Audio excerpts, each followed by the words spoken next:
After years of making progress in the air that we breathe, some new studies suggest that we may be taking a U-turn. That's according to the American Lung Association, which recently released its annual State of the Air report.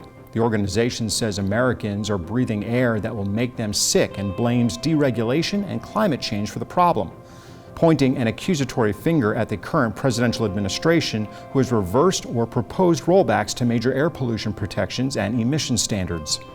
Researchers for the report examined data between 2015 and 2017 and found that more than 141 million Americans lived in counties that had air with unhealthy levels of particle pollution or smog.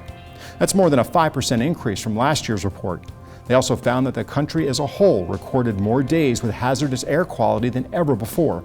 Hazardous air quality is defined as air that reaches, quote, emergency conditions on the government's air quality index.